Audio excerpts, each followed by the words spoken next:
Okay, so welcome to Class 2 of the SSERVI course on the origin and evolution of the Moon. My name is Jim Head, and I'll be delivering today's class. Dave Kring is, as luck would have it, we'd like to all be there, but David is out at Meteor Crater doing some field exercises and so field studies, so he won't be with us today, but he sends his best and wish you all were with him in the field.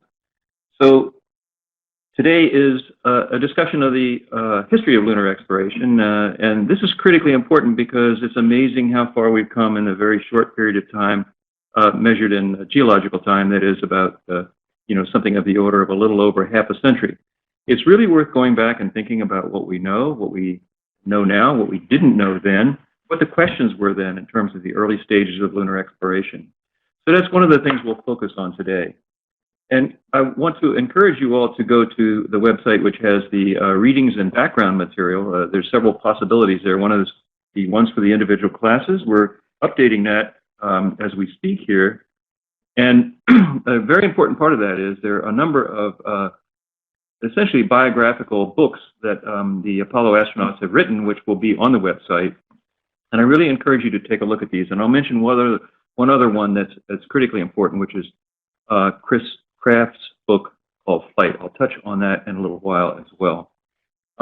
Also, we have, fortunately, to have Jack Schmidt, the Apollo astronaut, who was, in fact, is a geologist, and Jack has a really good log, if you will, online, which will be on the site as well. And it's really, really important because it's Jack's basic background and not just recollections, but more importantly, the critical science issues that he encountered and helped to solve in his trip to the moon. So we're really looking forward to that, and that'll go online as well. So we have a lot of resources, and we should now press on to basically a discussion of the history of lunar exploration and thinking about how this will apply to the future. So this is really an interesting aspect because when we first started thinking about the moon, there is, in fact, a lot of questions that were raised at the time that we all now take for granted we know the answers to. But it's important because as we move forward to the future, just as last week we talked about transformative lunar science, what are the major questions that remain? What are the questions that are so fundamental that a few key missions or measurements might bring us into a new realm of understanding about the origin and evolution of the moon? So let's take a look at the moon here at circa 1956 and before. So the first thing is that we had no idea what the far side of the moon looked like. I mean, imagine that. We had no idea what the far side looked like. No human being had ever seen cast eyes on the far side of the moon. Not only that, there were huge debates about the origin of the moon and the evolution of the moon. For example, it was not known before Apollo whether or not the moon accreted cold or accreted warm and heated up after that. Many people felt that there was no activity at all. It was just an accreted ball of material that never really melted. And that was a huge question. The question of the lunar maria, for example. What were those dark areas observed by Galileo in the 1600s? Many people felt that they were lava flows, and the data we got prior to Apollo helped us to establish that was very likely.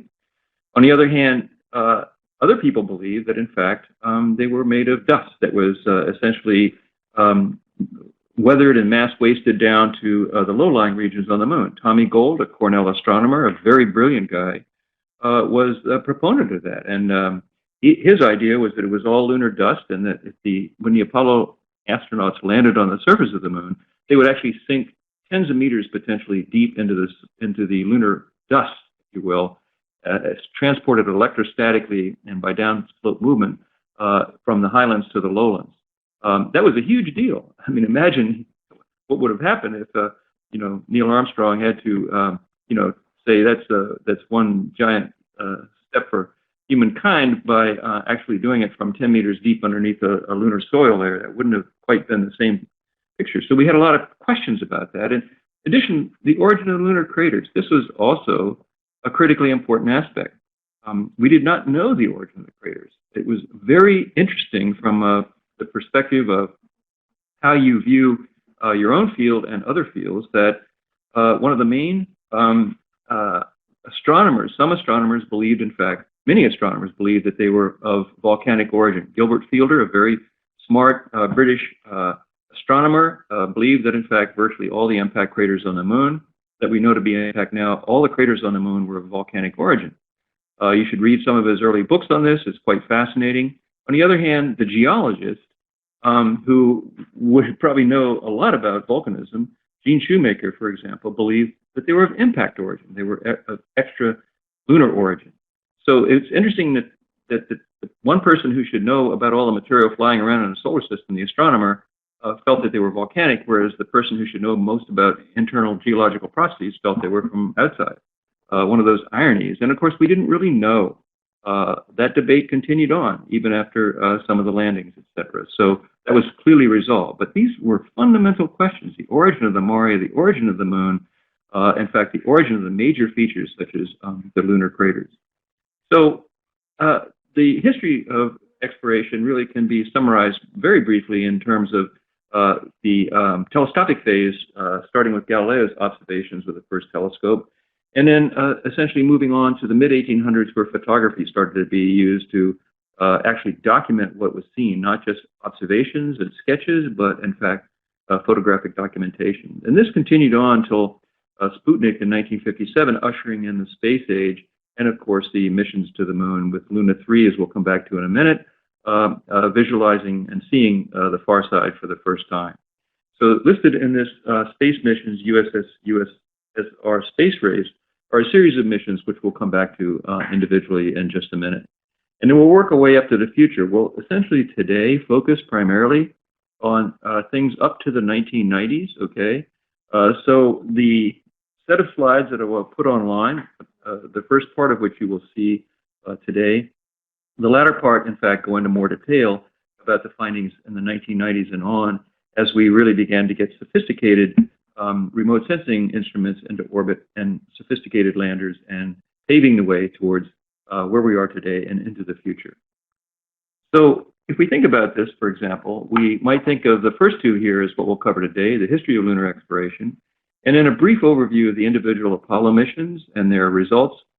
Following that, in this slide set I will put online after the class here, is the major findings of lunar exploration, summarized, and then how this leads to the major outstanding questions about the moon.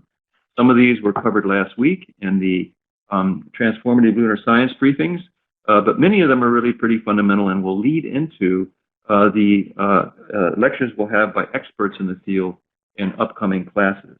And I, again, encourage you to take a look at the lecture schedule. It's pretty well filled out now, and we have a series of lectures by people like Robin Canup next week on the formation of the moon, current scenarios, Mark Parmentier, Maria Zuber, Bill Botke, Clive Neal, Sonia Tiku and Ben Weiss, Lindy Elkins-Tanton, Dana Hurley and Ralph Milliken, and several others which will be coming up in the not too distant future.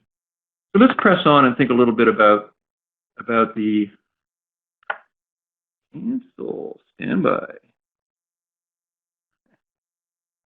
What you would hear, if that hadn't had to be disabled, was in fact the beep, beep, beep of the Sputnik as it orbited the Earth. So Sputnik was really, October 4th, 1957, an incredibly transformative moment for everyone on the planet. Basically, the Soviet Union launched a small satellite into orbit. It had a radio transmitter on it, which sent out a beep, beep, beep that was just heard all over the planet. It was absolutely amazing. And this really revolutionized our thinking about what it was like to be in space. For me, as a young kid interested in rocks, you know, I tend to look down because I was totally fascinated with what was going on the ground, et cetera. And quite frankly, Sputnik was what made me look up. Growing up in Washington, D.C., the launch of Sputnik electrified the capital of the United States, Congress, the president, and everything. And it was a stunning, stunning moment in which people felt, oh my gosh, there are Russians just very close overhead, and they're passing overhead all the time.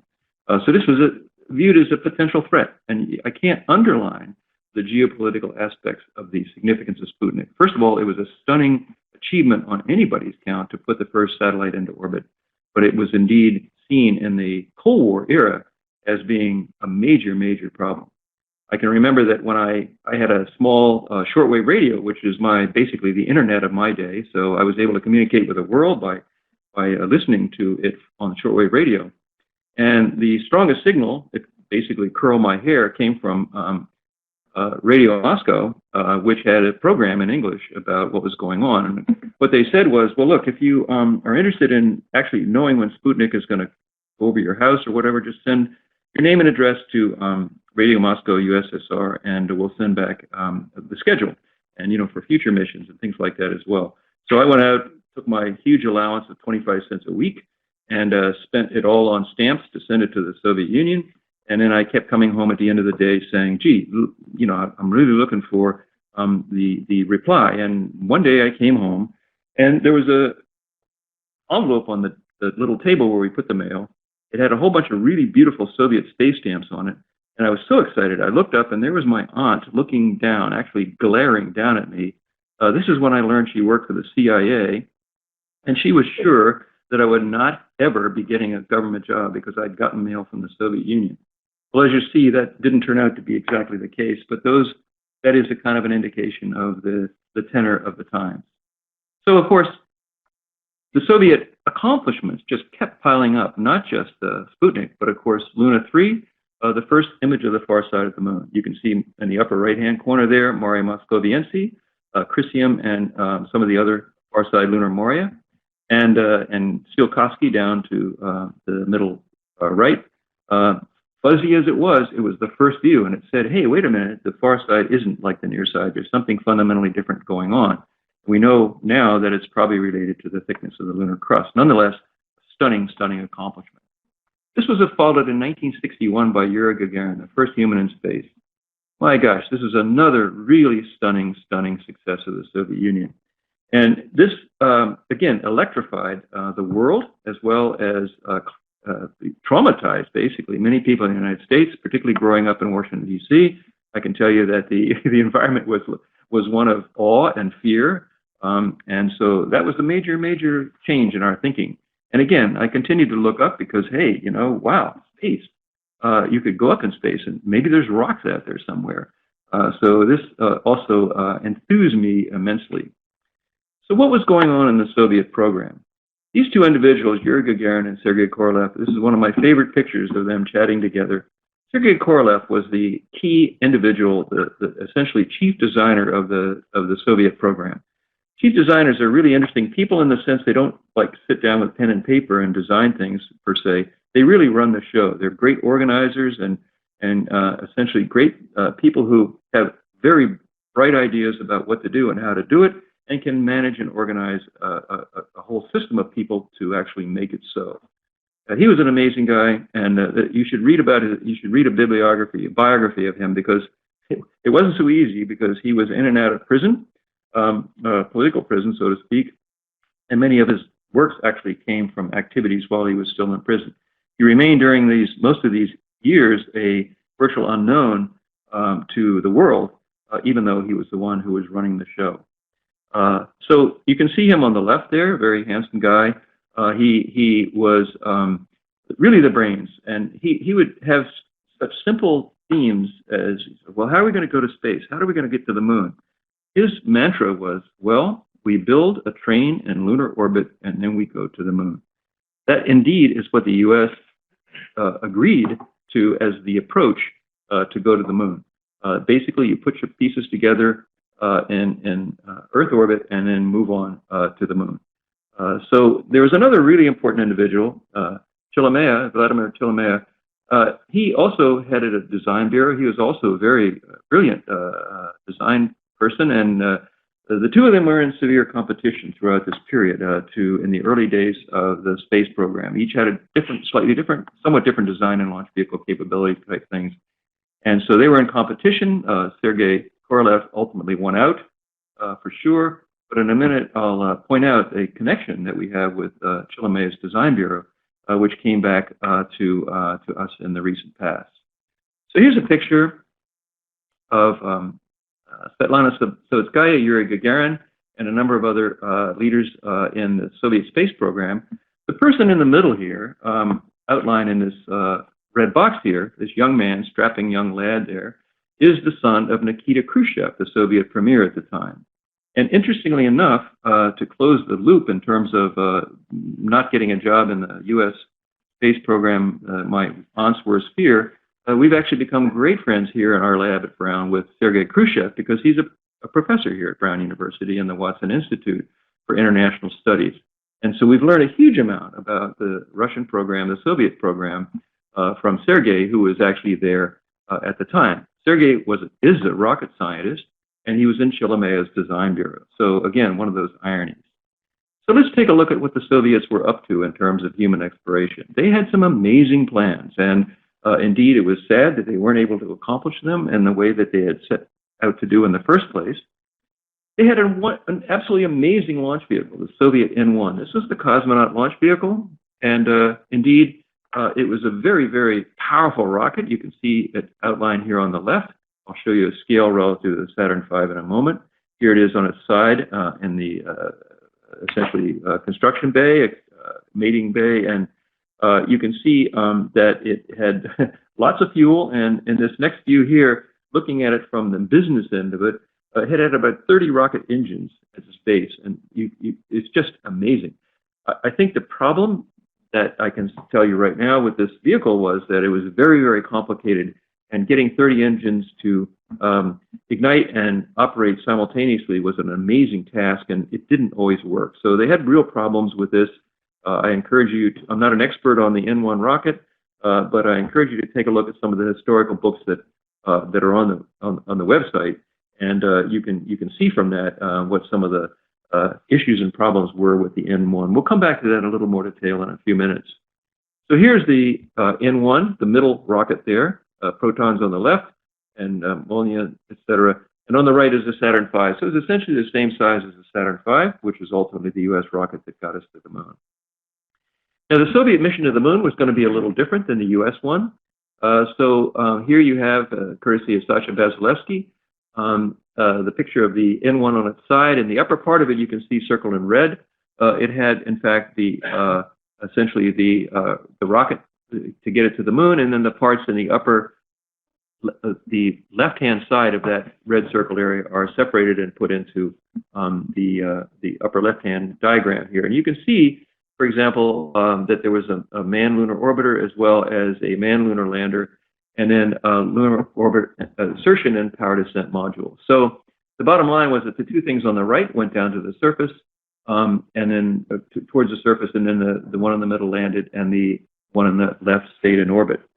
So the key point here is that the design here was quite interesting. I've seen this mock-up, this article here, test article, and the bottom line was that two astronauts were to go to the moon. One of them would, in fact, go down to the surface, and one of them would stay in orbit. So only one cosmonaut was to go to the moon, to the lunar surface. And many of the plans call for the Lunicod, which you can see in the upper middle here, to actually go to the surface on the first mission, Precursor, and then the human mission would land next to it, and that would be the rover, which the sole astronaut on the surface would drive around the surface.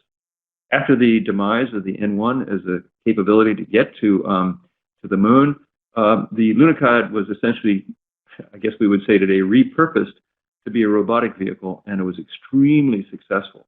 But the original mission was to, in fact, land humans on the moon, and then at some point have them rendezvous with a pre-launched and landed Lunicod to provide mobility on the surface. So what about the USSR robotic exploration? You can see here from all these pens that one of my hobbies over the years has been to collect US and Soviet and other international space memorabilia. And you know, the Soviets really had a knack for doing all this. They just really put out these commemorative pens, quite interestingly, each for a different part of the Soviet program: the launch people, the landing people, the operations people, the splashdown people. They all had these as a sign of identity and also of their pride in the amazing accomplishments. So, of course, there were two vehicles, the Lunar Lander and the Robotic program. The Luna one, shown in the middle, lower middle, which is the Luna 16, 20, and 24, and then the other one, which the bus of which was carried the Lunicod to the surface. So a key person in the Soviet Lunar and Planetary Robotic program was Georgy Babakin. This guy was also very, very brilliant. He's a protege of Korolev, and this is what MPO Lavochkin is. The center is the Babakin Center there, named after Georgy Babakin, a really amazing guy. He essentially carried on after Korolev's death and was the major designer, as I understand it, in most of the robotic space mission program. So you can see many of the Luna spacecraft here, as well as the Lunicod, and you can see that the Lunicod landed on the bus that carried also the Luna sample return missions.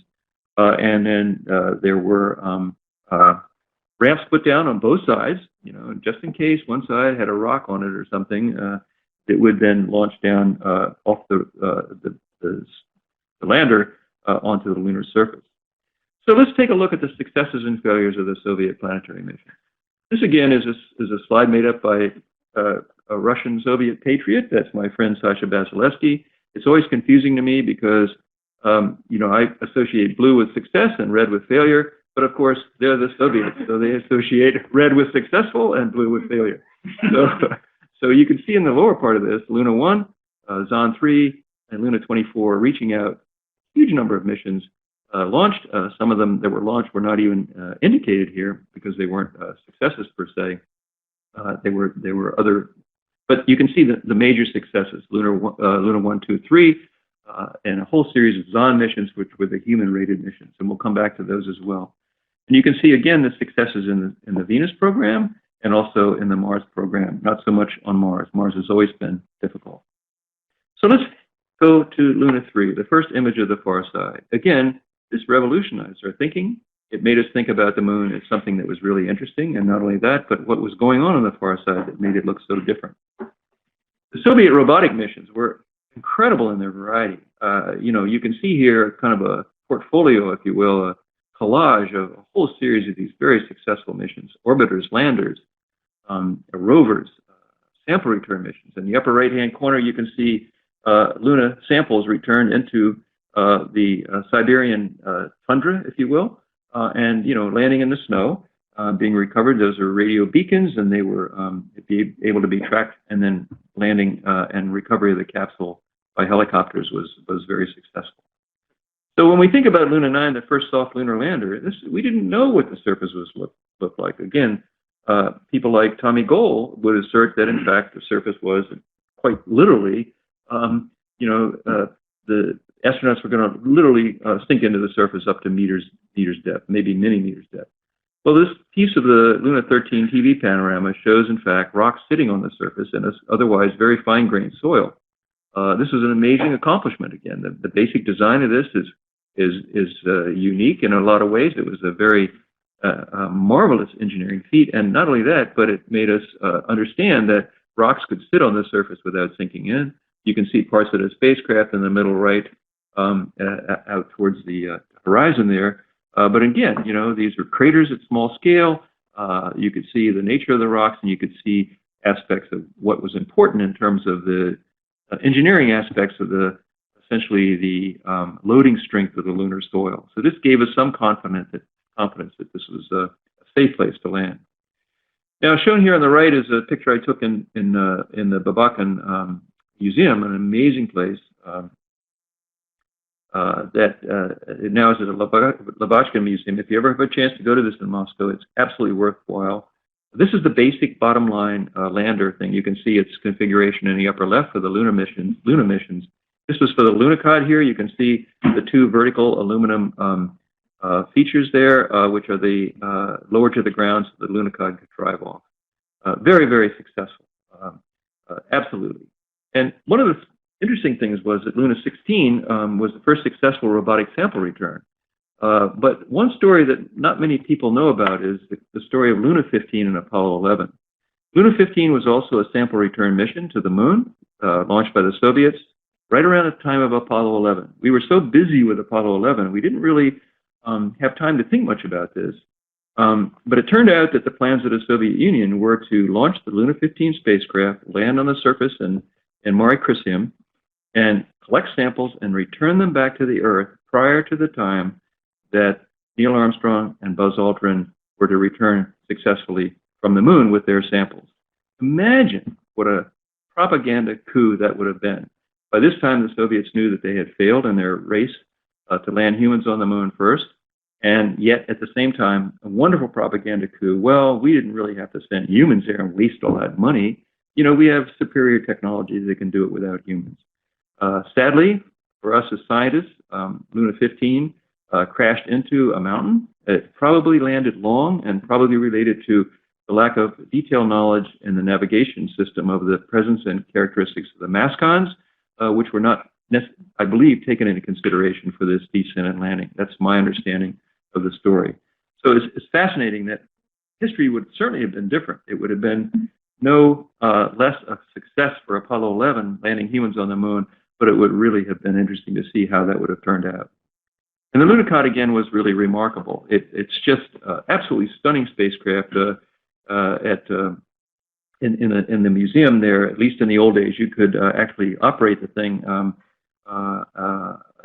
it's just a phenomenal thing. It had a whole series of experiments, and it operated, as I'll show later on, over many tens of kilometers. In fact, up until recently, with the Mars landers and rovers, the Mars exploration rovers, the record for the long duration of robotic traverses on other planetary bodies was held by Lunicod. A very, very remarkable achievement, you know, unparalleled until the landing of Chang'e 3 by the Chinese recently.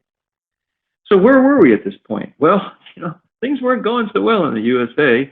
57, first man-made satellite, first lunar flyby, first lunar impact, first images from the far side, first human in orbit, first lunar soft landing, first lunar orbiter, first flyby and Earth return. Not only that, they sent turtles and microbes and plants to the moon and returned them, you know, to the lunar vicinity and returned them safely. Sasha is fond of telling me that the first living beings were sent by the Soviets in the Zond systems. And indeed, these were remarkable successes. But what happened was, in fact, that the early successes were not, although they were continued in terms of the robotic exploration, nonetheless, there were difficulties with the launch vehicle. And this indeed left us to the Apollo program to actually explore the surface of the moon with humans. So let me turn to talk about the human moon exploration and where we were at the time and what was going on. If we think about the Apollo program and background and motivation, why did we want to go to the moon with the Apollo program? Well, clearly there was a huge response to Sputnik and Gagarin's first human in space. There was also a missile gap. There was a concern that in this era that we were being overpowered by the Soviets. Nikita Khrushchev said we were turning these ICBMs out like sausages, and you know, there's like a lot of fear here that they would have a superlative capability and therefore could launch an attack which we couldn't respond to. Most of you will have no idea what that was like, but for those of us who lived in that era, it was a really constant fear. I mean, there was it wasn't always really a Cold War. It was a Cold War on the verge of being hot. I encourage you to look at Dr. Strangelove, the movie, if you will, to give you an idea of what it was like. It's a funny one, but it's not really funny. So the fact is that the U.S. was way behind in Earth orbital and planetary missions. And the logic was it was important to the development of perception of the relative ability of the democratic and communist systems. So, you know, the Russians were taking advantage of this, obviously, because it was a demonstration that the communist system was far superior to the democratic system in terms of capabilities and making major steps ahead for humankind. So the challenge was, perceived in the United States, how does the U.S. catch up and demonstrates the capability of the U.S. system? And the action turned out to be that Kennedy charged the U.S. infrastructure with coming up with a response. Now, for those of you who haven't experienced something like this, it was quite a remarkable thing. Kennedy's speech in 1961 set the amazing goal of sending humans to the moon and returning them safely by the end of the decade. That's like 9 years. It's like unbelievable. How in the heck could you do that? It's just like stunning. If you think about this, what was going on 9 years ago and what we know now, a lot has happened, to be sure. But the fact of the matter is, it was like, oh my God, is he crazy? How are you going to do that? A quick aside is that it was interesting. Sergei Khrushchev told me that, I actually knew this, but so Kennedy also indirectly asked the Soviets to cooperate. let's go together. And Sergei told me that this completely perplexed his father, Nikita Khrushchev, the premier of the Soviet Union, because Nikita Khrushchev knew that if cooperation did occur, that the U.S. would learn that they're not as far ahead as the propaganda and all the demonstrations made them out to be. So that didn't go anywhere. Khrushchev did not take him up on the invitation. It's kind of an interesting sidelight, if you will. It would have been fascinating to actually have done that at that time. That would have been a major, major undertaking for turning the Cold War into, I think, of less duration, if you will. The critical part, back to the U.S., is it was very poor infrastructure and knowledge to accomplish this at the time. People had no, it's like, say, what are we going to do here? You should read Chris Kraft's book called Flight. This is an amazing book. I call it the handbook for how to engineer a miracle in a very short period of time. It's a wonderful, wonderful book. Chris Kraft, as you may know, is the chief flight director of Johnson Space Center and Space Flight Center at the time. Great guy. One of my personal heroes. And he, this book is just like, well, okay, so orbit. Let's see. Let's just think now. We're going to have to orbit. That means they're going to be going around the Earth. They're going to be on the far side of the Earth from where we are. We need a global communication system. Yeah, we better make a global communication system. Oh my God, we didn't have a global communication system. We're going to have to do that. So that's item number one.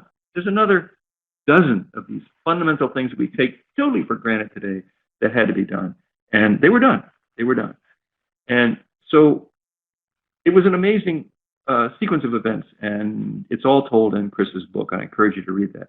What were the Soviets doing at this point? Back to the N-1. They were building their rocket to go to the moon. It was an amazing rocket, as I said before, very complex, but beautifully designed in so many ways. And how was the challenge made a reality? So the reality was the speech was in 1961. The first landing, Apollo 11, was in 1969, and the last landing, Apollo 17, was in 1972. So what was required? What kind of decisions had to be made? Well, how do we go there? Back to Coral S, you build a train in Earth orbit and then you send it to the moon, or do you go to the moon and assemble it there, or what? How to develop the sequence? How many missions do you need to get this accomplished? What do you do when you get there, by the way, besides stepping out and planting the flag, taking the call from the president, collecting a rock, and getting back? So basically, there were three fundamental programs that segued up to the lunar landing. The first was Mercury with one astronaut. The second was Gemini with 2 astronauts. The third was Apollo with 3 astronauts. All these missions took place in this time frame. And indeed, if you take a look at these, we take a look first at the Mercury mission, 1 astronaut. Basically, these were the missions that were accomplished with the Mercury 7 astronauts, and they were very successful. And the kinds of things that were being done at the time were, in fact, understanding how to launch the spacecraft. John Glenn is purported to have said that when a reporter said, "How does it feel to sit on top of a rocket?" At this stage in the, a lot of failures up to that time, and he says, "Well, how would you like to be sitting on top of a rocket with 50,000 parts, all of which had been supplied by the lowest bidder?" Think about that. That's a tough one. Okay, command and control. This is not trivial either. Command and control, deorbiting. You got to get back. Re-entry. How do you survive that? And what are the effects on humans? Nobody knew what those were. Okay. So much like going to Mars today, we have to study what the effects on humans are, even in just Earth orbit, because nobody had done it before. So that was done. Then it was turned to Gemini with 2 astronauts. How do you rendezvous 2 spacecraft? If you're going to get your train together in Earth orbit, how do you rendezvous? How do you do station keeping? That is to say, keep one spacecraft next to the other. How do you, my God, dock? How do you come up to another spacecraft in Earth orbit and actually connect? You're going to have to do that. How do we do it? And by the way, we might need to get out and understand how people work in spacesuits in space. What about EVAs, extravehicular activities? How do you work in space? This was the role that the Gemini missions tried to accomplish in some of the goals, and they were amazingly successful, amazingly successful. One of my favorites is indeed the mission that Gemini 8, which Neil Armstrong and Dave Scott flew. They had a thruster that got stuck open, and they had to, as they say, have a premature reentry, as it were, and they ended up in the South China Sea away from everybody. An amazing experience, and I encourage you to go look that up because it's a spine-tingling adrenaline-rich story. We hope to get Dave to talk about that sometime in the near future. Gemini was very successful. It accomplished all its golden objectives, and this led to the Apollo missions, which required this massive launch vehicle and the configuration, configure the mission in Earth orbit. That would be, for example, the putting things pretty much together in Earth orbit and partly on the way to the moon. Basically, we had to launch the whole thing. And a key point here is that it was clear that if you're going to land on the moon, you couldn't say, well, we need 3 rockets, one to test 1, one to test 2, and then we'll land. You weren't sure that they were all going to be successful and they could all get to the surface of the moon on schedule. So that was really the idea. Gee, and plus, do we just want to get all this capability to go to the moon and not do something important? This is where the scientists came in, and the combination of the engineering uncertainty about how many missions it would actually take, together with the scientific input about what we could do on the moon, and the challenge to the engineers, working closely together with the engineers, was critically important here. So indeed, there were a whole series of Saturn V scheduled to be built, indeed, they would provide a lunar exploration program. It's not just about Apollo 11, that's our main goal and objective, but indeed, we want to explore the moon. That was a major turning point in our thinking about the moon. Now, of course, what do we know about the target? That old moon again, okay? We don't know a lot, actually. So we needed knowledge about the moon. And that's where, in fact, with Apollo, we began to think about the precursor missions that would go into this. So with Apollo, of course, there was the launch vehicle itself, the Saturn V. You can see there on the left, we have the command and service module. Command module is in front, that little diamond-shaped or cone-shaped feature. And the service module is in the back, carrying fuel, and also that area that has all that stuff in it is the SIM bay, the Scientific Instrumentation Module bay, and that had huge numbers of experiments which were conducted from lunar orbit by the command module pilot, while the commander and the lunar module pilot descended to the surface in the lunar module shown on the right. So again, we needed knowledge about the moon. We needed a lunar exploration program, but we needed a lot of knowledge about the moon. So what were we asking? We needed precursor lunar robotic missions before we set foot on the moon. We needed to understand the nature of the surface at high resolution. What did it look like? Okay. We needed to understand the bearing strength and physical properties of the surface layer. That's where Surveyor came in. And the surface morphology and small-scale topography to be able to land safely and in interesting geological sites. So that was the types of things that even in this decade, while all the Gemini and Mercury and early Apollo missions were going on, these robotic missions were being launched towards the moon. So the Lunar Ranger missions, you can see here, that basically it was a sophisticated spacecraft that had a huge camera on it, and its goal was to crash into the moon, taking pictures all the way down to the surface until basically the last half picture was transmitted back, and then it crashed. Now you can see here, Ranger 7, 8, and 9 were very successful. What happened to Ranger 1 to 6? Well, this is a story of the non-success of aspects of the lunar, U.S. lunar program too. Ranger 1 to 6 suffered a number of fates, if you will, not the least of which we couldn't hit the moon. That big globe in the sky, we could not hit it, okay? Most of those early ones are in orbit around the sun somewhere. Some had launch issues, some had camera issues, some just missed the moon. Imagine that, missed the moon, okay?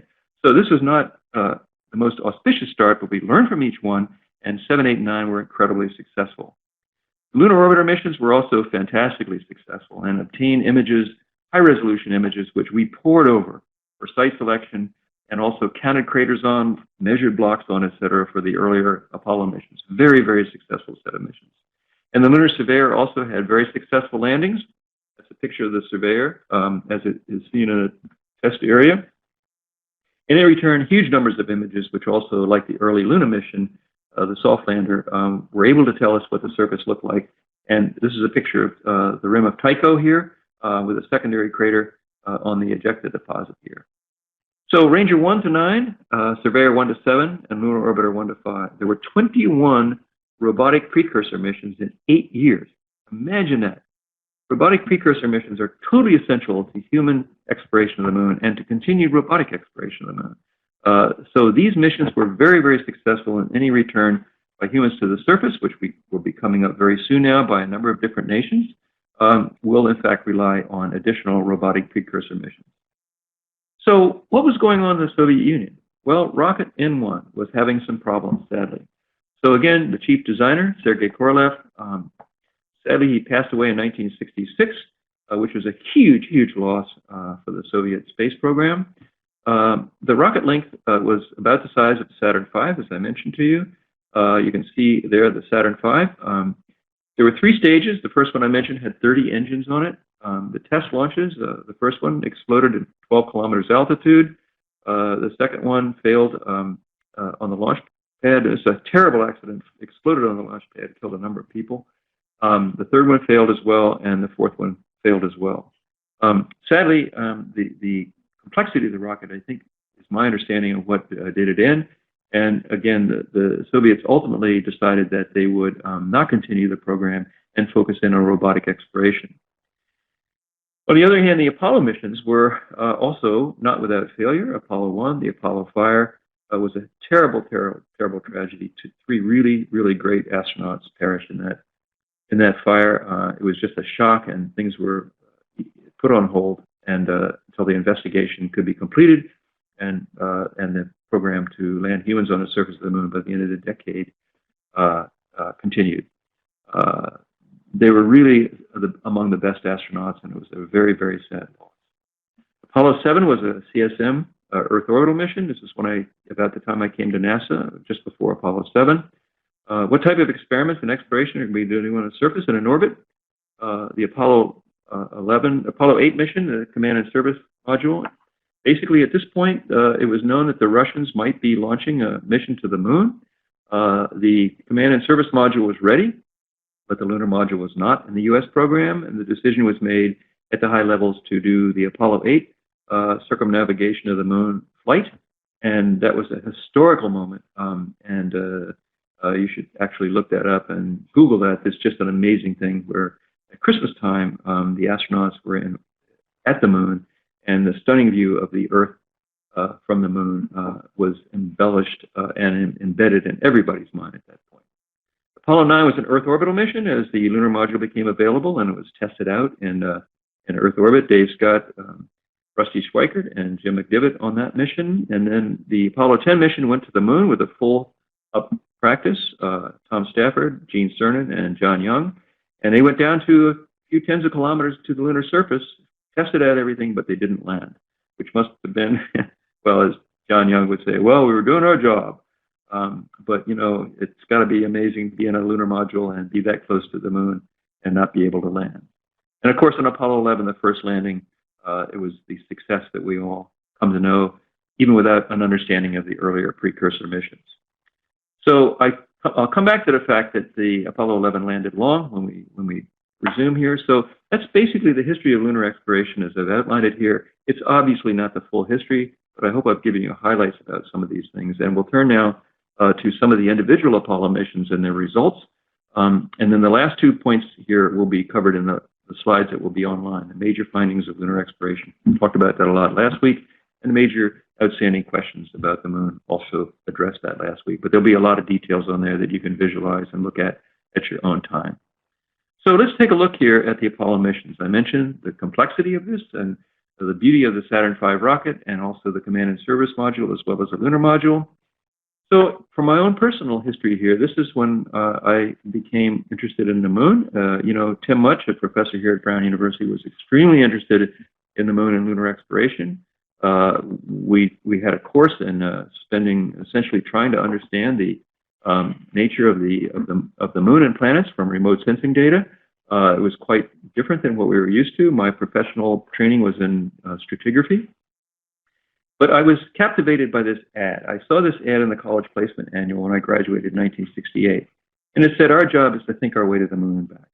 And I just looked at that and I said, well, geez, how the hell do you do that? And wouldn't that be exciting? So there was a phone number down in the lower right-hand corner. I called it.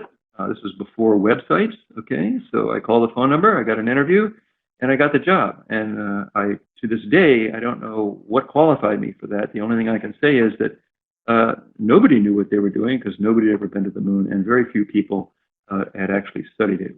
In the inimitable words of Indiana Jones, you know, we're making it up as we go along. So what did I do? What kinds of things? This is not a personal history. This is kind of like to tell you how this happened, if you will. So I worked as a systems analyst, engineering division at NASA headquarters. Okay, so my job title was systems engineer. You know, I never had a course in engineering. I didn't no idea what systems engineering was, and yet I was one. And basically, what a systems engineer was, basically, to think your way to the moon and back. What do you want to do when you get there? Where do you want to go? What do you do when you get there? And then what do you do when you come back? So we participated in things like defining the major scientific goals, the candidate landing site identification, mapping and analysis of these. U.S. Geological Survey was doing most of this work. Absolutely amazing people there. Gene Shoemaker, many of us, Gordon Swan, many of his other colleagues. There was a group for lunar exploration planning, which met to discuss these things. We helped select the landing sites, the Apollo ASSB, the Apollo Site Selection Board, chaired by the Apollo Program Director. The Apollo Landing Site Traverse Planning, we worked with the USGS, Johnson Space Center, the Science Working Group. Apollo Lunar Surface Operations Planning with the Apollo Space Program Office, the Lunar Surface Operations Panel. And then astronaut training, general and site-specific. We take them out all over the world early on for general geological training, and then site-specific when the site was selected. The Apollo mission simulations, we participated usually as a commander or lunar module pilot for the full-up simulations. I would be buried, for example, in the basement of mission control, and I would be essentially pretending to be on the moon and talking about what I was seeing so that the mission control could respond to that. One of the proudest accomplishments I ever got was to be at a mission review given the unofficial title of half astronaut. You had to have been there. Anyway, so, and then we would be in mission operations during the missions themselves. We'd come back, when the crew would come back, we'd do crew debriefing and analysis, preliminary examination of the samples and the other data. And then I worked for the Apollo Program Director, as all the people in the systems analysis branch did, and we would come back and brief the Apollo Program Director and his staff. So the point here is that science was embedded and ingrained from the bottom up. We worked shoulder to shoulder with the engineers, and it was absolutely stunning. The engineers made our scientific dreams a reality. They were absolutely critically important in this. They wanted challenges. They looked to us in some ways. It took a while. We had to learn their language. They had to learn ours. We spent a lot of time doing this, but and a lot of people resisted it. Okay, at times. I mean, don't confuse things with you know, all this documentation of samples. We got to get to the moon and return humans safely. But again, once the major goal was accomplished, the engineers, and even before that, the engineers were doing the best they could to, in fact, make our dreams a reality. And Apollo 11 wasn't just that footprint on the moon. You can see in the middle left bottom part of there, carrying the preliminary science experiments package, the precursor to the ALSEP. You can see Buzz and Neil there. It's a geological hammer, Buzz. Looking at the characteristics, I mean, they're really great observers, and they did a wonderful job on the surface of the moon. Indeed, as you can see here, got over to West Crater, deployed experiments, and got some absolutely incredible samples. One wonderful story to me was when they brought the rock boxes back, they were sealed by an indium seal to keep in a vacuum, etc. And when that was taken off in the lunar receiving lab, it was noted there was dust all over the place on the seal. It wasn't quite correctly sealed. And basically, Bob Gilruth, who was one of the pioneers in the space program and director of the Johnson Space Center at that time, watched the astronauts simulating the views of, simulating the documentation of the samples. They had to take stereo photos, do a panorama, and all this kind of stuff. And you could just see in Bob Gilruth's eyes that, gee, that's a lot of documentation for one sample. They're not going to be on the moon very long. And so he took Neil Armstrong aside before Neil left for the moon and said, Neil, he said, if that box of rocks isn't full before you pack it up, take that shovel and fill it. And so Neil, followed orders, and indeed they got a lot of really great samples, and then they filled the rock box up and covered it with dust. So that's the good news. We got a lot of rocks back, and Bob Gilruth's advice was absolutely the way to go. So here it is at Splashdown, an absolutely amazing time. This is Thomas Paine in the middle, who was the NASA administrator at Apollo 11. You can see Chris Kraft on the left, and then George Lowe on the right, and the proverbial cigars come out. at this time of success. An absolutely amazing accomplishment for humankind, but the beginning of the more serious lunar exploration. I want to point out one other person here too, Bill Tindall. I would encourage you to Google Tindall and Google Tindall Grams, G-R-A-M-S. Bill was an amazing guy, the most human guy you could imagine. He would write memos, such as the one in the lower right-hand corner there, which are legendary. You know, there'd be a whole bunch of decisions that would have to be made, and he would say, okay, we have to decide this, this, this, and this. And by gosh, at the end of the day, at the end of a meeting in his office, those decisions would have been made, and he would take them and write a memorandum and say, these were the decisions. And they were the most folksy memos that you could imagine. It really, really, absolutely fundamental importance, systems engineering, and indeed done with a flair. So the sequence of Apollo missions after Apollo 11 were really important for science, obviously. The questions were, how do we increase the accuracy? I mentioned that Apollo 11 landed long, you know, a number of kilometers downrange from the nominal landing site. When Neil flipped over the lunar module, you may know that the lunar module comes in to landing, looking up to the sky. They flip over at the last minute, and you have to recognize the landing site. Neil recognized a lot of rocks as they descended towards the surface, and he flew it along for a number of kilometers before he found a safe landing site. So we really want to go to specific places on the moon. How do we achieve 10-point landings? So how do we increase stay time? I mean, it was great to have one EVA, but hey, you'd really like to spend more time on the surface of the moon exploring. So the challenge was, in Apollo 12 to 14, you know, how do you get 2 EVAs of 4 hours each? That was the nominal plan. How do we do that? We increase our capability. We understand what the surface looks like. We have more fuel on board. We do all the things that are necessary for this. And most importantly, how do we achieve a 10-point landing? Well, some years before Apollo 12 went to the moon, the Surveyor 3 spacecraft had landed in western Procolarum, Okeanos Procolarum, the western near side of the moon. And Bob Gilruth got the great idea, among others, to actually, let's make that the target landing site. Scientifically, we wanted to go to the near side, the western Mare, because we knew they were a different composition from the remote sensing data, and they had fewer craters on them. So we reasoned that this would be a great thing to complement the ancient rocks of Apollo 11 and actually be able to look at younger Mare basalts of essentially a different composition. And Bob Gilruth said, well, let's make that the target. So in fact, we could actually practice the 10-point landing. Well, indeed, that was phenomenally successful because you can see in the background of this image the lunar module, and you can see, I believe that's P. Conrad going up to the Surveyor 3 spacecraft, which had been there a number of years, and actually taking samples of it and bringing it back among many, many different things that they did on their 2 EVAs. So that established the capability of Apollo to do 10-point landing.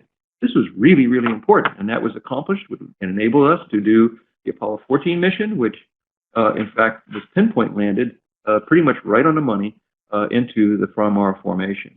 Then the question becomes how to increase accessibility. The missions so far had been in the equatorial plane. How to increase mobility? We kind of want to try to do something different than we've done before to increase the capability to get around. And how do we select landing sites? How can we you know, get as many different things as we can on one landing site? We could see at this point that the Apollo missions were starting to decrease in number as the Vietnam War waged and other kinds of considerations, international and national considerations took precedence, if you will. So Apollo missions were beginning to drop off the end down to Apollo 17. We wanted to be able to pick landing sites that had multiple objectives because indeed the end of the Apollo program was on the horizon. So Apollo 15 missions, they had a CSM. We put a whole bunch of stuff in the sim bay. It had a lunar roving vehicle and 3 7-hour EVAs. I'll come back to the Apollo 18 to 22 dual mode lunar roving vehicle momentarily.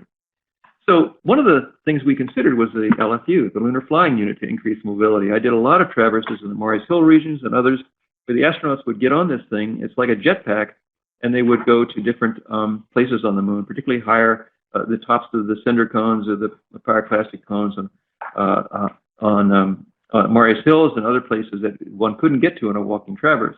Well, after a couple of what could best be described as washouts, crash-outs on the surface of the Earth, fortunately, that idea was abandoned. It was just too not able to be controlled sufficiently. And instead, the focus was put on the Apollo lunar roving vehicle, which was an incredible, incredible capability. The other thing was that the plane change was enabled. So the command and service module was taken out of the equatorial plane. A plane change was made, which meant that the command module would precess around. So the lunar module, as it lifted off, had to be there was additional software and capabilities that had to be done to actually rendezvous with it to get back to the Earth. That was a major step. So 15, 16, and 17 were able to get out of that region. So that enables us to go to high latitudes. The Apollo 15 missions, Dave Scott, Jim Irwin, and Al Worden, landed in the Hadley Apennine regions, had 1 stand-up EVA and 3 7-hour EVAs, an incredibly fundamental mission that showed the first of the J missions, landing in the cusp of the Apennines, if you will, here at the edge of the Imbrium Basin, and indeed having a whole series of traverses that explored many, many kilometers on the surface of the moon. And you can see here the lunar module, Dave Scott in the lower left, Jim Irwin, and quite an accomplishment in which the lunar rill, Hadley rill, was explored. Dave and others explored the edge of the Apennine Mountains. The Genesis rock was obtained, and green glass, as we'll come back to in a minute, was also obtained. I mean, quite remarkable exploration of the surface of the moon, a number of geophysical experiments, and so on. And of course, Apollo 17, I'll come back to 16, which is critically important as well. The first mission to carry a lunar geologist, Jack Schmitt, really an amazing mission. And indeed, you can see here in this kind of panorama, Gene Cernan and Jack Schmitt, both of whom went to the surface. This was not just a geological mission, it was a geophysical mission. And also it studied the surface of the moon and the exterior, the atmosphere, as well as looking out into space as well.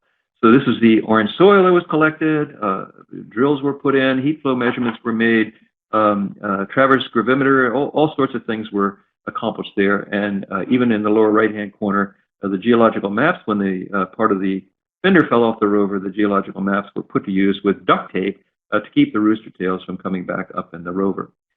So quite successful, Apollo 11 through 17. And let's just briefly go over a couple of things before we close up here. I'll just say the Apollo 18 to 22. I worked on those missions. The idea was, in fact, to do a dual-mode roving vehicle where the Apollo missions would carry a small rover, which would be attached to the rover, which would be made robotic, and this would go across as a traverse rover, and indeed be able to rendezvous across the surface to the next landing site, Apollo landing site. We were beginning to think about picking Apollo landing sites that would complement each other. This dual-mode roving vehicle would then traverse between one site and the next site to get interpolation between the landing sites. So this was a major plan. Of course, it never saw the light of day, so to speak, in terms of reality, but it was an amazing potential capability that we should think about in the future. So let's just quickly take a look at the Apollo missions and the ones flown by the astronauts, if you will, which are most of them, okay? So Apollo 7 through 10, the precursor missions that we talked about, very successful. And of course, Apollo 11 landed in the Eastern Morea. And there's reasons it landed in the Eastern Morea. That was to be sure we had backups should launch problems occur or orbital problems occur, then they would land downrange and still have the right illumination geometry. So landing in Mare Tranquillitatis, the surface experiment package, and a whole host of other experiments were accomplished by Apollo 11. And not just this collection of samples. You can see here the scale. You can see the scale in meters. You know, it doesn't seem like a long distance now that we look back with the other Apollo missions, but indeed it was at the time. The astronauts traversed around a number of areas there. And you can put this into the context of reality here by putting all this on a soccer field. So it's essentially the scale of a soccer field. That's what, if you run back and forth on a soccer field for any length of time, you know that's not a trivial distance either. But nonetheless, it got better with time. One of the key things in Apollo 11 was indeed the soils that Neil dumped into the box at the time. You can see here a sample of that soil. And one of the things that, of course, we learned was the ancient age of the Lunar Morea and the volcanic origin of the Lunar Morea. But those white rocks in there were collected and analyzed by John Wood of the Smithsonian Astrophysical Observatory, who quite rightly surmised after Apollo 11 that they represented the anorthosity crust and that the first ideas about a magma ocean came from the dirt, if you will, on Apollo 11. So Apollo 12 went to the western near side. We talked about that. It landed in Procolarum. Essentially, Alan Bean and Pete Conrad had just a great time. You should listen to the tapes. They're absolutely great. There were a number of, they landed on a Surveyor crater, traversed around to Bench crater, Head crater, Middle Crescent, etc. Got lots of very, very good samples, and indeed were able to see a lot of very, very significant diversity in the samples, as well as potentially even material from the Copernicus crater ejecta, which helped to date our best estimate of what Copernicus age is. So Apollo 13, of course, Houston, we have a problem. That was amazing recovery from a disaster on the way to the moon, and then the same site was indeed targeted for the Apollo 14 mission. Apollo 13 again had an explosion in the fuel cells, and they were fortunate enough to be able to get back, and that was again an accomplishment for mission control in very, very dire circumstances. One of my favorite patches, though, of the Apollo program is the Apollo 13 patch, because it says Ex Luna Scientia, which means from the moon, knowledge. So that's kind of how we felt about things, and that's it's too bad that the astronauts weren't able to accomplish their goal. But indeed, it was on the next mission, the Apollo 14 mission, 9 months later. 9 months later. Amazing, okay? So Imbrium Basin ejecta from the Far-Moore Formation. This is where it landed, and you can see, again, the Apollo 14 region. It landed between these ridges, which was the pinpoint landing really came into, you know, we had to have the pinpoint landing to land here. And indeed, it was accomplished very successfully by Alan Shepard, being the commander of the mission. And Ed Mitchell was the lunar module pilot, was also a great observer. You can see the tracks of a little mobile equipment transporter heading up towards the hills, navigating around on the surface. And you can see the EVAs here as well, where they were able to collect samples of the Far-Moore Formation and be able to date them. And when they came back and learn about the origin and evolution of the basin. Apollo 15, I mentioned previously, 6 months later. Okay, so while we were training one group of astronauts, we were selecting sites for the next one, and then we were, in fact, debriefing the previous crew to factor that information into site selection and mission operations. So Apollo 15 landed in the Hadley Apennine region. I've covered that already, but it had the first lunar roving vehicle, an amazing instrument, and indeed the traverses were quite extensive, and the accomplishments were nonetheless also just really stunning. You can see here the green glass collected by Dave Scott and Jim Irwin, and you can hear the excitement in Dave's voice when he comes across this. Go back to the transcripts and listen to Dave online. Just, it's glass, it's green glass. He's really just totally stoked about these findings. And again, 40 years later, Alberto Saul and Eric Hari discovered water in these, and that's revolutionized our thinking about the moon. Here's Dave Scott. Dave's a visiting professor here at Brown, and it's just amazing to hear him describe his missions. Apollo 16, not too many months later, 9 months later, okay, into the Central Highlands. It was thought, indeed, that the light plains in the Central Highlands were, in fact, of volcanic origin, potentially, and that they represented a volcanic phase between the later lunar Maria and the heavily cratered terrain of the background parts of the lunar highlands. And so the idea was to test that hypothesis. Are they of volcanic origin? Apollo 16 was a great mission. Ken Mattingly did a superb job in orbit, and John Young and Charlie Duke on the surface. The Cayley Plains, you can see here, the lunar module was targeted into an area just to the east of the plains here. And there were extensive traverses here as well to accomplish those objectives. And as soon as John and Charlie got out onto the surface, they realized Houston, we're not in Kansas anymore here. He didn't actually say that, but what he meant was that these are not volcanic rocks, as he said at the time. These are, in fact, impact breccias. Their training was sufficient that they recognized that instantly. And as John Young said on the way back, we were able to talk to them briefly on it when they were flying back from the moon on their coast back to the Earth. John said, "You guys are going to have to go back to the drawing board or wherever it is geologists go," yeah, roger that. John, also amazing guy. Here's John Young on the moon, actually off the moon as he jumps about a half a meter or a meter above the surface for his Navy salute. So Apollo 17, wonderful mission. Again, 8 months later, this is a stunning mission. We hope to have Jack. You've heard Jack Smith describe these at the Lunar and Planetary Science conferences, and I encourage you to look at the resources we have on the site to talk about his trip. There's Gene Cernan and the rover. The orange soil was an amazing find, and we're to this day learning much more about this and the understanding of the early history of the moon. This mission, you can see Jack is busy behind the rock, actually sampling it. It's a broken rock that came down from the uplands above. You can follow the boulder track down. You can see the rover for scale. This is an amazing scientific expedition. You can see the traverse gravimeter being deployed here. There's Jack on the left of the rock, sampling it and describing it. These are the traverses, over 20 kilometers of traverse distance, lots of samples, lots of geophysical data in this region of southeast Serenitatis. And the key thing about the Apollo missions, it wasn't just about the geology.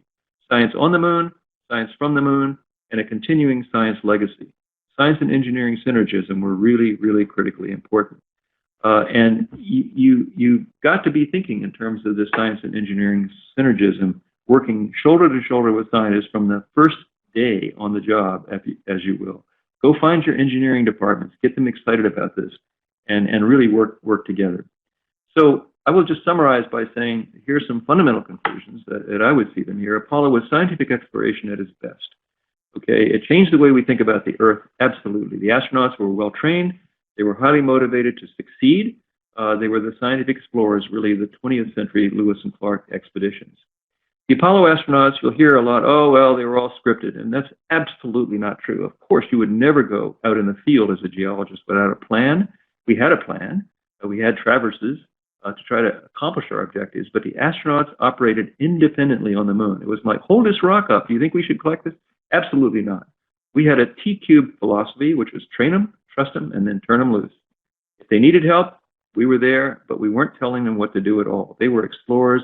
Dave Scott, I think, best encapsulated this. When he came back from the moon, he told me, Jim, the geology was so exciting that I didn't even know I had my spacesuit on. Now, that's pretty remarkable to me. I think I'd be thinking a little bit about whether that oxygen was coming from and so on, but they were so excited about this. And again, science and engineering synergism was a fundamental part of the success of Apollo. Learn how to work with engineers, learn their language, learn how to optimize the science and engineering synergism.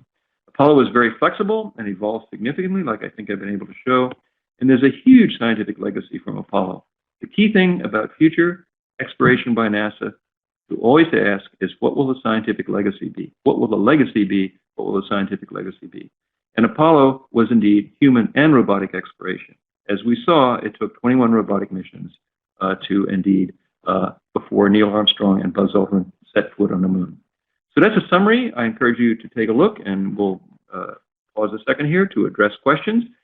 Please go back and look at the website. I hope this has been interesting from your perspective. Please feel free to email me if you have any independent questions that we aren't able to get to today. So thank you, and now we'll start taking questions. Thanks, Jen. Thanks to everyone that participated in the questions. So we have a lot of questions today. The first is from Chuck Wood at PSI. He brought up that in the early 50s and 60s, Europeans, specifically Russians, believed that lunar craters might have a volcanic origin. However, after Baldwin's 1949 book, the craters were suggested to be of impact origin, and many Americans followed this idea. And Chuck here is asking, why was this difference in philosophy, and why did the Baldwin hypothesis not change the European minds? It's a very interesting question, and I think that I would encourage everybody to go back and read Ralph Baldwin's book. Just to quote Don Wilhelms, who to me is another one of my personal heroes, essentially the god of lunar stratigraphy. Don said, every time I thought I got a new idea about the moon, I would go back and read Ralph Baldwin's book, and by gosh, he had already thought about it. This guy was amazing. He ran a bakery machine company, and he wrote books on the moon, and he was totally right most of the time, almost all of the time. So, it's really, I don't know, there was not a lunar and planetary science community at the time. So basically, people who had strong views individually pretty much held sway because there wasn't a community to in fact, counteract that argument. So I think that's partly why there wasn't a strong change of opinion. And hopefully Chuck will lead us with some references to Jared Kuiper, who was one of the key observers in the early history of lunar exploration, who was also fundamental in our understanding of the moon. We also have another question from Jeff Gillis Davis, who was curious about whether the Luna 15 mission, which you mentioned crashed into a mountain, has ever been observed by LROC data. That's a good question. I don't know the answer to that. Jeff Plesha, who's been tracking a lot of these, would know that answer. Let me do some research on that, and I'll put it on the website. I'm not sure the exact location of the so-called touchdown point is known, but let me do some research on that. If anybody has knowledge about that, also put it on the chat box, and we'll try to come up with that. We also have a few questions regarding the historical perspective and international relations that you spoke about. So the first question is related to prior to the manned missions from the Soviets and the Americans, was there scientific collaboration or data sharing between the two states? Or was science treated very separately from politics of the time? There actually was a lot of interaction. The Russian scientists would show up at international scientific meetings and share their discussions, etc. And we did have communications with them during that time period. For example, there were changes. The Luna 16 data, for example. The Luna 16 samples that the Russians returned, in fact, were a small amount of that was sent to the United States and analyzed in our labs. In fact, I had the honor, if you will. I remember the head of the Lunar Exploration Office at NASA came into my office one afternoon and said, "Jim, I understand you're going to Houston this afternoon." And I said, "Yeah." He said, "Well, can you take this aluminum box here? It has the Luna 16 sample on it, and take it down to the people at Johnson Space Center." And I thought, "Oh my God, yeah, sure, I can do that." I said, "Why me?" And he said, "Who'd know? Who'd guess?" So, yeah, it'd have been there. But anyway, so there was a lot of interaction. I would say it wasn't as much as once we got into essentially the exchange of data in the middle parts and the later parts of the Apollo missions. In 1972-3, Jack Schmidt and I went to an international conference in Moscow. It was one of the first U.S. NASA conferences, Soviet conferences, and we had a lot of interactions. But we had a lot of communications before that. Most of you won't know what this is all about. We would do our communications by cable, which was like a telegram. Probably nobody knows what that is either. And we'd also sometimes do telephone calls, but there were so many people from different three-letter agencies listening in that it was really pretty bad coverage. But there was a lot. You spoke about Kennedy's famous speech about propelling the Apollo program, and we have a question on whether these early days of lunar exploration were supported by bipartisan efforts in U.S. Congress. I would say so. I was really busy at that time. With the Apollo missions, we would always be testifying before Congress. Not me personally, but I would help to write testimony for the NASA administrators, et cetera, about where we were going, what we were doing, and things like that. And I would say, when Apollo, first with the Apollo fire disaster, and then with Apollo 13, people did raise questions, of course, about what was going on. And of course, there were issues associated with, well, there was huge amounts of spending going on with the Vietnam War, Vietnam and Cambodia, et cetera. So there was a lot of contention there. But my impression is that it was certainly compared to today, there was very much bipartisan support for this. People asked questions as that was their job, but in general, I think there was a lot of bipartisan support. And people like John Glenn and others really played a large role in appearing before Congress and convincing them, again, that that was the right thing to do. So going back quickly to sharing data, Carly Peters just typed in and she wanted to mention that the last lunar samples returned were by the Russians with Luna 24, and they were a completely different type of basalt from those of Apollo. So thanks, Carly. That's correct, and Carly knows well that we were actually able to get samples, Luna 24 samples, and Carly, with the remote sensing data at that time, was able to even predict and show that these were a very different type of basalt. So collaboration continues, robotic exploration. You know, we're hoping that the Russians will be going back soon, and of course the Chinese will be launching a sample return mission to the near side in the northwest Procolam region in the coming year, and they're going to the far side possibly by the end of this year. How do you think that philosophies guiding the modern Russian space program have shifted from those guiding the Soviet program? Specifically, do you think any views have changed regarding the function or the missions of cosmonauts? That's a very, very good question. So at the time of the Soviet missions, Sasha Basilevsky has told me that they, in fact, would brief some of the Soviet cosmonauts would come to their lab, the Vernadsky Institute lab for geochemistry and analytical chemistry, and also the Institute for Space Research, and they would have some discussions with them about landing sites. One of the things that Sasha and I have never quite finished is a comparison piece that we talked about doing, comparing the site selection for Soviet missions and American missions. Maybe we'll do that someday. But indeed, subsequent to that time, there was a real divergence because the robotic exploration went one direction, and after the Russians, Soviets decided that they wouldn't continue the human program. So it became Earth orbital, and they did a superb job in Earth orbit. Right now, there has been a lot of attempts to bring the two back together. Indeed, the head of the Russian Space Agency has recently said, and as many others in the high levels of the Russian system have said, that they're going back and they're going to land humans on the moon in the not too distant future. They have a lot of Luna 25 mission and beyond, which will be precursor missions for that. And indeed, there is renewed interest, something I'll be talking with them about when I go to Moscow in early October, about how one brings back the Russian program and bridges the current gap between robotic and human exploration. And that's a gap we have in this country too, because the astronauts, although we still work in astronaut training and we do work in detail and talk about the destinations of the moon and Mars and so on, nonetheless, the actual training for lunar surface.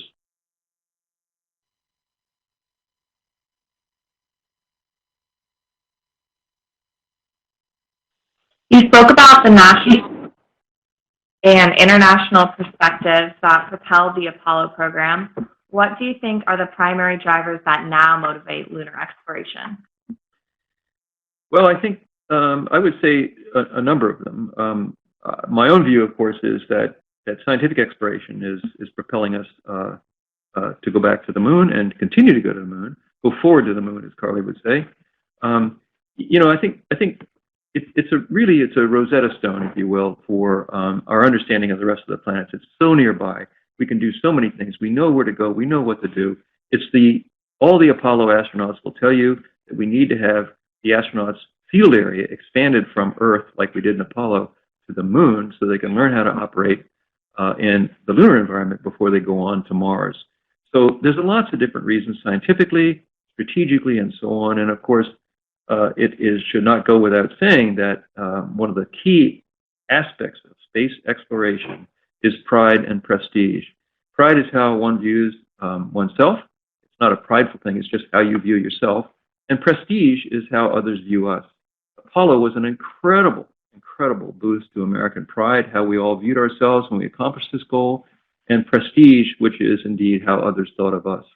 Other nations, as they explore the planets, the moon is nearby. I mean, count the numbers of nations that have sent and are going to send missions to the moon. It's the way one shows the capabilities, just as we did with Apollo, for our national scientists and engineers and managers, shows their capabilities. And so that's one thing that propels us, is national need and national pride and prestige. I think that's a perfectly reasonable thing to do. Also, national leadership. It's clear that, you know, China has in its agenda sending taikonauts to the moon. Absolutely no question about that. The whole program is designed to ultimately end up sending astronauts to the moon, Chinese astronauts to the moon. And indeed, the Chinese government just, the Academy of Sciences just sent out a call for the new class of Chinese astronauts, in which, for the first time, they've included scientists and engineers, civilians. Typically, astronauts come from the military, the People's Liberation Army, primarily the Air Force, and this has been relaxed. They're going to the moon. We're going to the moon too. Our president has said we want footprints on the moon. We're heading there. We need to get back to the surface of the moon, and we'll have to have a lot more precursor missions to understand exactly where we're going to go. But we could go today with the data we have. So, quick update on the Luna 15 crash site.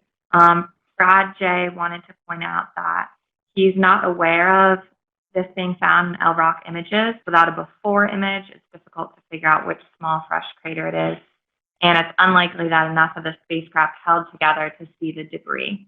But if someone else has more information, please share. Thank you, Brad. So my point there would be Mark Robinson. Let's get a nanometer scale imaging in orbit, and we'll find those broken pieces of the Luna 15 spacecraft. Also, if people are interested in more learning about the historical perspective, we'd like to thank the participants that are posting other reading materials in addition to what's been posted on the class website. So Richard Gagan suggested reading Angle of Attack by Mike Gray, which is a good narrative of the engineering challenges of Apollo. And then also thanks to Jeff Gillis-Davis, who pointed out Chariots for Apollo by Courtney Brooks, as well as To a Rocky Moon by Don Wilhelm. And Jim, we also had a request from Chuck Wood that perhaps you can write your own book. Roger that. So yeah, Don Wilhelm's already wrote that book, I think, so, which is great. I've not read this actually, but To a Rocky Moon, everybody says is a really great. It's a geologist's view of what's going on. First, Chuck, I'll read Don's book when I get time, and then I'll see if there's anything left to say. But all those books are good. We'll put them all on the website because it's a really, I mean, it's an incredible story. Again, Chris Kraft's flight for a one-stop thing about what it was like between the time Kennedy said, we're going to go, figure out how to do it, to it got accomplished. All those things that like, oh yeah, we're going to have to, yeah, global communication system. Huh, there's an idea. Whew. Okay, we have one now. We have huge amounts of capabilities, but that's what drove it in the first place. We also have a couple of questions, lastly, about human exploration training. So the first question is from Liana, and she asks whether the train in orbit idea contributed to the ISS design. That's a good question. I don't think so. I don't think there was a direct connection between Sergei Korolev's idea about putting it in orbit. I think, I think that ISS is really designed to be not just a first step, but a really major step in Earth orbit to accomplish international scientific experiments, et cetera, but also to learn how to live in space for long duration. And that's a critical aspect. And we will indeed, there are a number of possibilities. I'm trying to arrange some insights into that for the future, which I'll get back to you on in the next class. But I think that the key observation there was that, okay, how do we learn to live in Earth orbit? And then we'll figure out how to go from there. So you'll see some components of the kind of space station idea in the new NASA program for, essentially the Gateway. Yes, and then of course there's components of the idea of going on to Mars. So in our class here at Brown, we're going to actually discuss the Gateway in a lot of detail as part of our post question and answer periods in the coming classes. So if people are interested in that, we could probably figure out a way to have you share in that discussion as well. Could you elaborate a little bit about how astronauts were prepared for their EVAs? specifically walking in low gravity and carrying tools? Well, they had these kind of, so, you know, right now, most of the astronauts to practice EVAs at the space station, there's a big pool of water at the JSC where it's all set up to do, it's a buoyancy lab, essentially. So you are able to get essentially neutral buoyancy and, you know, be able to train like you're on a spacewalk. So that's one of the ways. And also they had tethers and harnesses in which they were, you know, essentially lifted to a point and trained in, you know, the kind of low gravity kind of approaches. They also flying those vehicles was something too, because nobody actually had done that before, and so the lunar module, you know, you can't exactly try a descent and landing on that on the Earth. So there was a lunar, let's see, what was it? LLTV, Lunar Lander. I forget exactly what the acronym stood for, but it was a training, Lunar Lander Training Vehicle, LLTV, I think is what it was. It was an amazing thing. Very unwieldy, a lot of problems with it, and there's some, Google that, you'll see some absolutely amazing wipeouts on that. Neil Armstrong, Neil Armstrong was an amazing guy. I mean, if you ever wanted to go to the moon with someone, that would be the person to go with. Cool, calm, collected, total view to the mission at hand. And so, you know, Neil wiped out one of those things. So he's flying that up at Ellington Air Force Base, and the thing went out of control. He had to fire his parachute from a couple hundred meters in, you know, altitude, maybe less. And that's kind of like sideways, you know. But anyway, he parachuted down, and he was back at his desk by 2 in the afternoon. You know, how'd it go, Neil? Well, not so good, you know. Yeah, that was a kind of a hairy thing. I would encourage you to take a look at those. But that's how you had to do it, because you couldn't practice that with a full-up lunar module on the Earth. What are the main differences between how future lunar astronauts will be trained versus how the Apollo astronauts were trained? Well, I think the basic similarities ought to be the same. I didn't have time to talk about all the classroom work they were able to do. We would go in, and the people at Johnson Space Center at Building 31 were absolutely superb in huge amounts, numbers of hours in background training, looking at the lunar rocks, talking about geology and so on. It wasn't just what we did in the field, it was what was done in the classes as well. I think those things will remain the same. You know, I think taking them out for realistic traverses and things in the field, you know, we would have simulations where we would be in a tent, kind of a mission control. They would be out with maps and traverse maps. You know, we would be basically doing full-up EVAs, and that would indeed, you know, be a practice, if you will. And we do full-up sims with the mission control as well. I think the difference will be trying to sort out exactly how much mission control, a term the astronauts kind of always rail at a little bit, control will be exercised. So, for example, a lot of the simulations now, because of all our capabilities in technology and also in essentially, you know, I might just say iPhone-like technology, you know, the question is, do we get more involved in the astronauts' traverses? Imagine, if you will, an astronaut being on the surface for, you know, not just 3 7-hour EVAs, but, you know, 20 or 10 7-hour EVAs. And that's, you know, that's during a lunar day, for example, maybe. So the question is, do you really want to go along with them? Do you want to tell them what to do? Or do you want to train them, trust them, turn them loose, and have them get in touch with you? There's a lot of different opinions about that. And I think that's something we have to sort out in the near future here is how we go about this. Certainly on Mars, you're not going to be able to communicate with them. You have to train them, trust them, and turn them loose.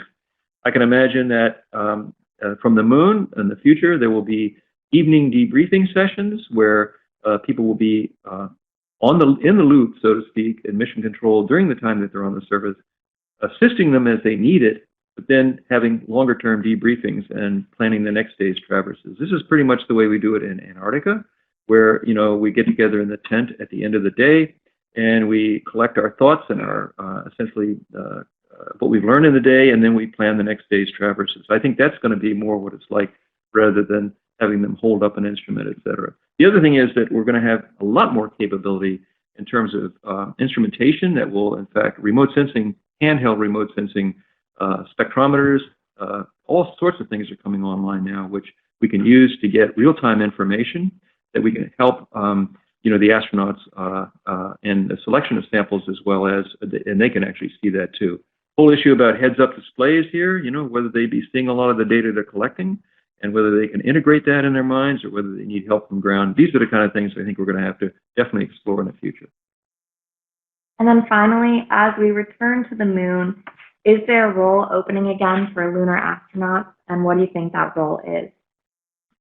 Well, you know, I like to think of, based on my experience in the Apollo program, as not should we send robots or should we send humans.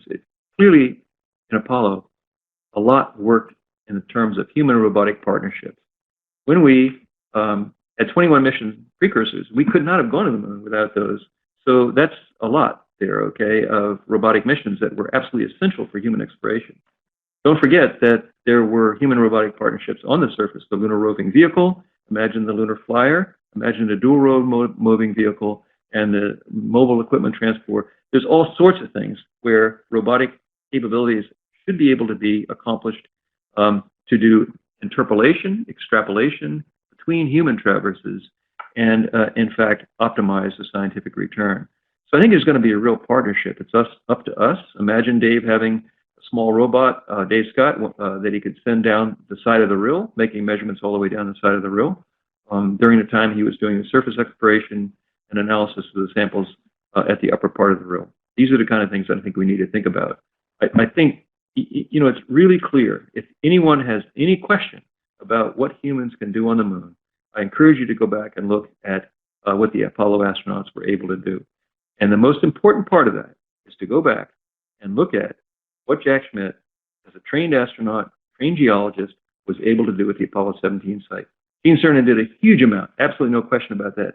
But go back and see and listen to Jack and what he said. I mean, if anybody has any questions about what humans can do on the moon, Jack Schmitt showed it.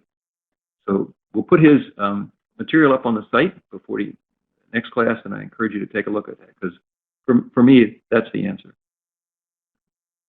Thanks, Jim. That's all the questions we have. Okay, thank you very much. Next week, we'll really appreciate the questions, excellent questions. Email me with any other questions you have. I'm happy to try to answer them. Next week, we'll start at the beginning, not just of exploration, but of the moon. And Robin Knupp will be talking to us about the formation of the moon, an analysis and presentation of current scenarios. Thank you very much. It was a pleasure, and we'll see you next week. Thank you.